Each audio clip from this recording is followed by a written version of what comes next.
আজ আমি আপনাদেরকে সিলেটের ঐতিহ্যবাহী একটা রান্না দেখাবো। আপনারা আমার সম্পূর্ণ ব্লগটি দেখলে বুঝতে পারবেন সিলেটের ঐতিহ্যবাহী রান্নাটা কি এবং আমি আজকে কি রান্না করতেছি সেটা আমার সম্পূর্ণ ভিডিওটির সাথে থাকুন। আপনারা অবশ্যই দেখতে পারবেন আজকে আমি কি রান্না বান্না করতেছি। আসসালামু আলাইকুম এভরিওয়ান, সবাই কেমন আছেন? আশা করি সবাই ভালো আছেন। তো আল্লাহ তাআলার রহমতে আমিও ভালোই আছি। তো আজকে নিয়ে আসলাম আপনাদের জন্য সিলেটের ঐতিহ্যবাহী শুটকি শিরা, শুটকি মাছ দিয়ে যেটা রান্না করি আমরা, তো সেটাই আমি আজকে সেই রেসিপিটা আপনাদের সামনে নিয়ে আসছি। তো প্রথমে আমি একটা পরিষ্কার কড়াইয়ে পেঁয়াজ এবং তেল দিয়ে পেঁয়াজটা লাল করে নিয়েছি। লাল করে এতে আমি ধনে গুঁড়া, মরিচ গুঁড়া, হলুদ এগুলা দিয়ে মশলাটাকে ভালোভাবে ভেজে নিয়েছি, ভাজা করে নিয়েছি। এখন আলুগুলাকে আমি কেটে আগে পানিতে ভিজিয়ে ধুয়ে পানিতে ভিজিয়ে রেখে দিয়েছি। তো এখন বিসমিল্লাহ বলে কড়াইয়ে আলুগুলা দিয়ে দিচ্ছি। সবগুলা আলু ধীরে ধীরে আমি দিয়ে দিচ্ছি। এই যে কড়াইয়ে সম্পূর্ণ আলুগুলো আমি দিয়ে দিলাম। এখন আলুগুলাকে আমি ভাজা করে নেব। অল্প আছে অনেকক্ষণ রান্না করব। আলুগুলাকে আমি ভেজে নেব, মশলার সাথে সবগুলোকে ভালোভাবে কষিয়ে নেব। তো দেখতে পাচ্ছেন এখানে আলুগুলা কষিয়ে দিচ্ছি, কষাতে দিয়েছি চুলাতে, আগুনটা ডিম করে দিয়েছি। এদিকে আমি শুটকি মাছগুলো আগে থাকতে ভিজিয়ে নিয়েছিলাম, ভিজিয়ে এবং পরিষ্কার করে নিয়েছিলাম। এখন আবার পানি থেকে তুলে নিচ্ছি। এই যে এগুলো হচ্ছে আমাদের হাতের দেওয়া শুটকি, এগুলো বাজার থেকে আনানো না, এগুলো হচ্ছে হাতের দেওয়া বড় মাছের শুটকি।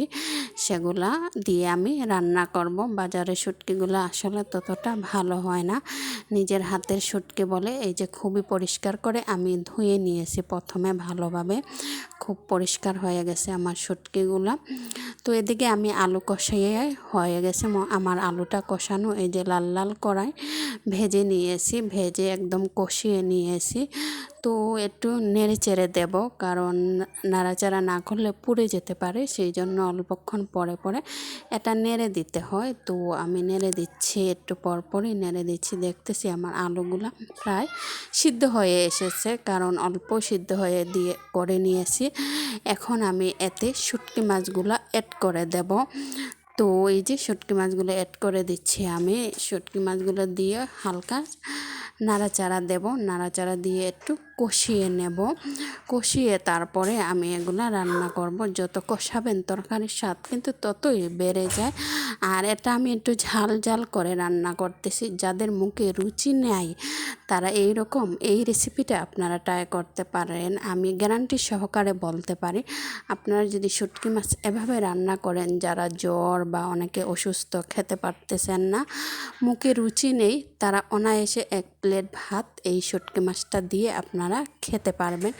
তো এতে আমি পরিমাণ মতো পানি দিয়ে দিলাম, কারণ আলুটা হাফ সিদ্ধ হয়েছে। আলুটা সিদ্ধ হতে ঝোলটা টেনে যাবে, পানিটা টেনে যাবে, এতটুক ঝোল থাকবে না, ঝোলটা কমে আসবে। তো এই যে বাহিরে আজকে প্রচুর রোদ উঠেছে।